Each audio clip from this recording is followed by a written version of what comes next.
Ready? You ready? Yes. Awesome.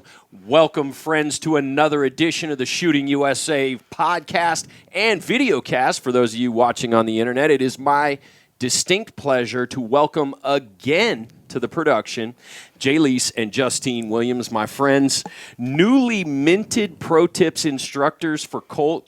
Ladies, welcome. Thank you. Glad to be back. Yeah, fun, right? Last time we did it in the hustle and bustle of the NRA convention. This time it's a little more calm and collected here in the Shooting USA studio, and that makes it nice, right? Yes. Yeah. Talk about the production. We just finished up a series of pro tips for the 2022 season, and this was new ground for you guys. Yes, it was very different. It was a lot more production than I definitely expected. I thought it was going to be like, a quick 5-minute video like we've done in the past with other media Companies. folks, Yeah. and it was not. It was not. We were tired at the end of the day. Well, thanks again to our friends at Royal Range, we were allowed to shoot indoors, which, frankly, the weather right now in Nashville, we probably should have been outside, but because we're inside, we can control it a lot more. We can light it very carefully, and that's kind of where you get that production-heavy feel for it. But we've got some really, really exciting tips. And when I say exciting, you think, well, pro tips aren't really that exciting. But one of them is one that I was really excited to do because it incorporated both of y'all. Yeah. And that's something in all the years that I've been producing those, I've not had an opportunity to do. So we don't want to let the cat too far out of the bag, but you're going to want to stay tuned into the spring and this summer as those Colt pro tips roll into new episodes of Shooting USA. I want to talk about you guys, the two of you, and getting going as youth shooters. I mean, how do we choose practical shooting, USPSA shooting, as the sport we're going to do? How did that happen? Well, really, it was just how interesting it was from the start. It doesn't matter what level of shooter or what age, as long as there's maturity, you could compete and you could be seen as someone who could compete with all different levels and all different ages. So that was really cool. Welcome you in, kind of like the family. It was actually kind of like coincidence, happy accident thing. We went to the range with my mother for a Wednesday night ladies clinic where you learn how to shoot handguns, which we never done before. We only shot, shotguns and rifles for hunting with my father. And when we went out and shot handguns and stuff, it was so interesting. It was so different from anything we'd ever done. And it was such a good community in St. George, shooting community. The guys at the range, they just kind of took us in and threw us into competition and was like, this is what it's like. This is what you could do. Right. And absolutely fell in love with it. So your first exposure was going with Mom to a ladies' pistol clinic. Yes. That's pretty rad. Yeah, everybody was like, good job, Dad. I'm like, my dad's like, it's actually Mom that did it. Credit to both of them because they are everywhere with you guys. I want to understand and I want to help try to unpack how you go from that point into maybe club level USPSA competition. What was the division? How did you guys start? Take me back to the beginning of it. Well, really, it was the ladies' clinic actually had different levels. Okay. So once you graduated from level 1, which is just standing shooting fundamentals, they pushed you into level 2, which is running with guns. And we always were taught by my father, you never run with guns. That's a terrible idea.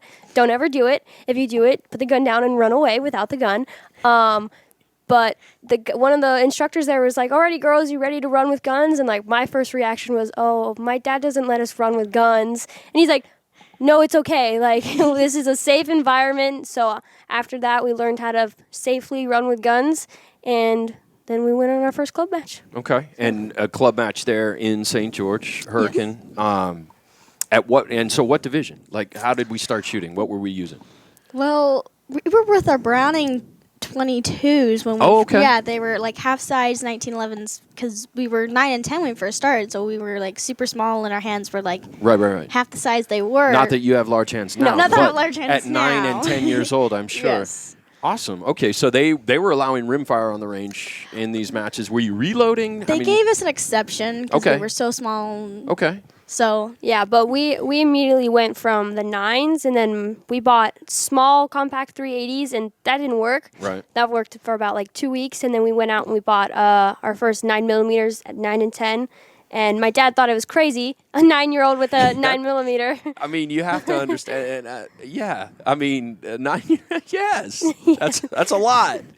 Anyway, it worked out, obviously. Yes. Where was the tipping point when you went from, okay, we're into center fire, we're working with 9mm now, we've got rigs, we've got setups, we're hitting reloads, we're shooting with this club. At what point did you come to the understanding that you were going to move on from there and start to pursue this at the top level? I mean, you guys are top 1%. Yeah, so the deal with the 9mm was my dad said you had to be in this for a year. Okay. 1 year, I want full commitment, and I want it all the way through, and then we'll see what you want at the end of the year.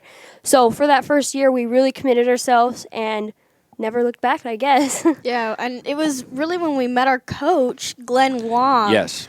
Where he was so interested in helping us and wanted the best for us, and he's been a huge part, probably like one of the biggest parts in our shooting career. And when we first started and we got our 9s, he was like, I want to coach you. Okay. Like that was a big thing. And when he decided to coach us, it kind of felt like it brought us to the next level, Right. the next step. As Glenn would say, shoot more better. Yes. Yeah. Shoot more better. So that, I think, is the key element. You were exposed to an active club, a club that would allow you guys at 9 and 10 to get started with whatever equipment you had available to you. You still had a solid push from your parents who continue to support this endeavor. And then somebody like Glenn steps in. Yes, everyone needs a Glenn Wong. Yeah. Everyone needs one. We need to just multiply him. Yeah. Well, okay.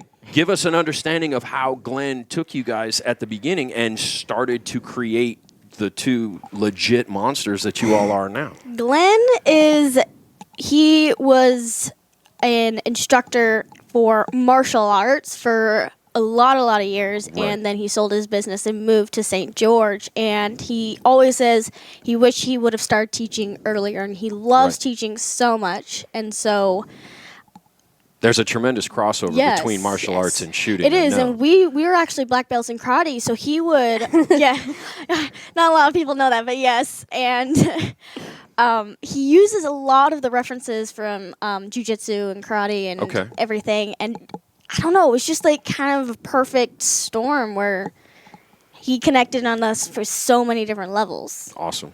That is amazing. I have to ask a question because as you guys progress and you reach, national champion levels, both of you hold national championships in different divisions. I've noticed a trend where you guys won't shoot against each other.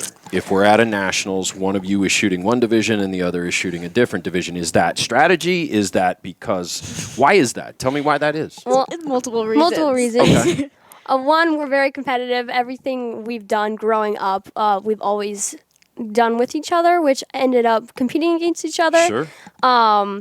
So yes, most of the time we try and separate for that reason, but also it's like divide and conquer. Okay. Yeah, absolutely. Yeah, we work better as a team, find conquer everything. Yes. Right. Well, I mean, if the chances of you guys both coming out as national champions at one national means you both need to shoot different divisions. It makes a lot of sense. And sometimes we do shoot the same divisions, like limited nationals this year. We shot single stack and L10 nationals together. 2 years ago, yeah. Yep. 2 years ago, yes. Yep.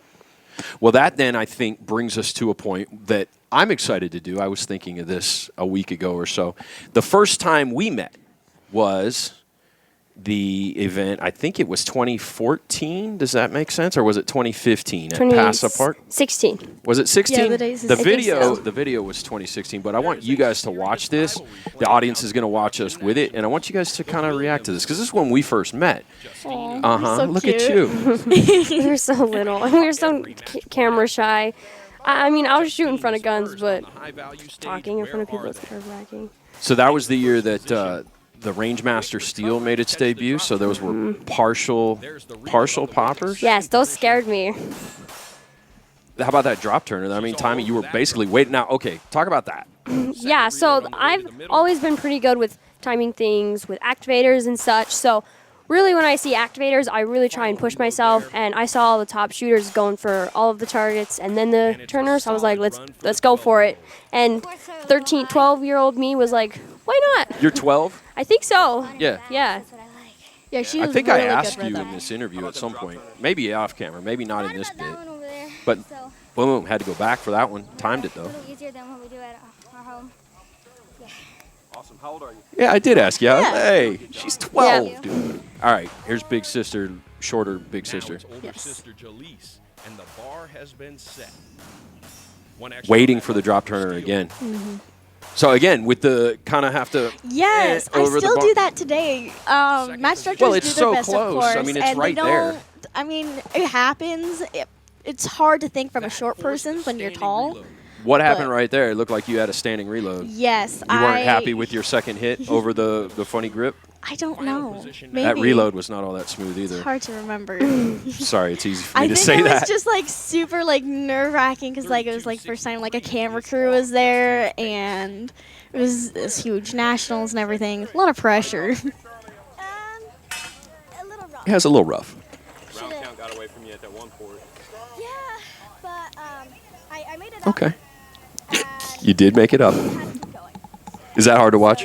It's so hard so to hard. watch because I'm just like criticizing my 13-year-old self. Who Sorry, does I'm not that? criticizing. No, I'm I having- am in Oh, my you head shouldn't. as I'm watching him. Like you're doing this wrong, this wrong, this wrong. I found that to be remarkable. Obviously, that was something for me. 12, 13, unbelievable, and shooting at that level at a nationals. Admittedly nervous, like you said, but Yeah. still making it happen. I can still feel the nerves from that nationals. Like yeah, I Wow. can still feel it. All right. Well, sorry to make you nervous, but I wanted to do that. The other thing I wanted to ask you guys about is you were green, right? You were like the Green Ranger, and you were the Blue Power Ranger. How did we figure that out? How did that work out? And what would was that just kind of style? That's what we're going to do? Or My family color is blue. Yeah. I love blue. My mother loves blue. I kind of stole that color from her. okay. So But it was really hard to tell us apart. I mean, sometimes people still get us confused, but when we were little, we looked a lot alike. So the first thing that we did was when we were small with toys and stuff was Mom would put hearts on my toys and stars on Jalice's toys, which Gotcha. is where we got the hearts and the stars. Okay. And then when we first started shooting, we just both started wearing pink. Right. And that was just like a girl thing to do was wear pink, but no one could tell us apart. So Mom's like, all right, enough is enough. You're going to pick your colors. And my favorite color was green and hers was blue. And then it just kind of expanded from Gotcha. there and took Wherever- off. yeah, Well, the it was colors like took over everything. Matching Everything had to outfits, but in match. different colors Yeah. and things It- like that. And that went on through your gear, like your Yes. belts and your It got to a carriers. point where Mom said my braces had to match. Oh, okay, so you were like putting the bands on rubber my bands? braces were green. Wow. Like I was like, Mom, I want this color. She's like, no, we have a match coming up. You have to do green. Okay. Like, Yeah, oh. it's funny. She actually has a picture of me. I had blue pants on. I had my blue shirt, shoes, hat, everything, and there was blue barrels that Right. I was shooting through. Mom's like, "You blended the barrel. You look like a Smurf." Well, speaking of the color blue, we get to a point where you guys have a full-blown factory ride with Colt. Blue. Yes, So Colt both blue. of y'all are now in blue jerseys at least. Yes. Talk about how important it is to have a factory ride like that. I mean, it's just a huge honor, of course, being part of such a big and legendary company. Right. This is actually my dream sponsorship. I'm a single stack shooter. There you go. Like single stack is Colt and the revolvers and stuff. Like everything's just classic, and I love the classic everything. And Colt blue matched my blue thing. It was it was so perfect for me. I was so excited. I mean, let's face it. How many times have you heard songs written about Colts Yep. throughout history? I mean, all the country songs have Colts in them. So I mean, like Yep. part of that, I guess. It was just a natural fit with the single stack piece. It was. Yeah. It was perfect. Yep. Now, you mentioned revolvers. I vaguely remember at some point one or both of you guys shooting wheel guns at nationals. Did that happen? Actually was. Do I, Yeah. or am I making that up? You no, did that, didn't I you? did that. So I did that, and I did that as best as I could. And I mean, like, I'm proud of myself for it. Right. I won the ladies, Okay. but there wasn't enough to recognize Wow. the nationals. So I mean, I Whatever. did it. You were still high lady. Yeah. Yeah. Oh yeah. Awesome. I earned that. That's not easy. No. In USPSA. That is not. That's not a gimme. No. The revolver is a difficult animal It's in that very. game. and Yeah. I learned the whole revolver mechanics in about 3 weeks Wow. before going to nationals, and so I remember there's one specific stage at Nationals. I literally had to go 1 for 1. It was a 32-round stage, and I couldn't miss. And it was like the most nerve-wracking thing ever, but the skill and the mindset it took for me to just like get my hits. It's slow. It's Right. actually really great for fundamentals. Right. I didn't realize that I Well, could you can't do that. make make up for bad No. shooting with extra shots, or you're Yeah, just going like, to stand there and load all day. My fastest split was like maybe a .32. That's really was- fast. She just said her fastest split was a .32. And I like was that trying was a bad so thing, hard. people. It's these kids, folks. Here we are at a point now in 2022. You have a degree in welding. Yes, right? I did. Are you still in high school? I just graduated like Okay. a month ago. Okay. So now what? What's next for the Williams sisters? We're focused for the 22 season. We already talked about off camera, and this is important for y'all to understand. They're going to shoot multi-gun nationals. So that's a step, right? Oh, yeah. Yeah, it's been, how many years has it been since we shot multi-gun? Honestly, I think it's been about 3 years before we shot multi-gun. Okay. Like USPSA multi-gun. Yeah. Gotcha. So it's been a minute. It's been And a then- while. Break then- out the shotguns, figure Yeah. out how to load them again. What divisions? What divisions are you guys going to shoot? TAC optics? I'll shoot tac ops. Uh-huh. Open. Okay, so you going to run a box mag, or are you No, going to run a... I gotta- Are you going... I got like do you a have loading sticks and the whole bit for your No. open shotgun? No? Old school, man. I got like a 6-foot shotgun and then like quad loads all the way. Yeah. Oh, yeah. All right, well, that'll be at Clinton House. That's next month. Well, it's actually the end of this month into the 1st of April, so it's coming right Oh my up. gosh, it's so close. Yeah, dude, that's coming right on up. From there, we also talked about you guys are going to make an appearance at Steel Challenges. Yeah. Yes. Okay. So our very first major match was actually the Steel in 2014 in St. George, whatever year that was when it was in St. George. Wow, okay. Yeah, so that was our first major match ever. And then I shot Steel Challenge last year. Yes. I did okay, but I'm back this year and I'm shooting PCC. finally. Awesome. Yeah. So, So I haven't shot the World Steel Challenge Championship since 2014. So Okay. Well, I'm excitedly nervous. the to courses see of how fire I did. are They're the same. still the same. Yes, that It's, is a good. you know, that is a it's- cool thing. It's you that versus everything's hits, the same. not misses. It's you versus you and the clock. So, yeah, Yeah. that'll be fun. What divisions are you thinking? I'm gonna shoot limited and single stack, right? Okay, I like it. Yeah, awesome. All right. Well, we'll be there shooting USA coverage, Outdoor Channel. What have I missed other than we need to go find some quality Nashville chicken because yesterday was a flop? oh my gosh. So literally this morning, we went to the Johnny Cash bar or whatever, and Yeah. I got the chicken sandwiches. Those are the spiciest chicken tenders Well, I've ever had. in yeah, my I mean, life. you go to downtown Nashville and you Like, ask for a chicken I sandwich. had like 2 bites, and I was like, I need some water, please, now. It was good though, right? It was so good. Yeah. Okay. Okay. Well, awesome. That's everything I got. Anything you guys want to add? I don't know. We're shooting a lot of nationals and Yes. getting after it this year. So Yep. Watch out. The Williams sisters are coming.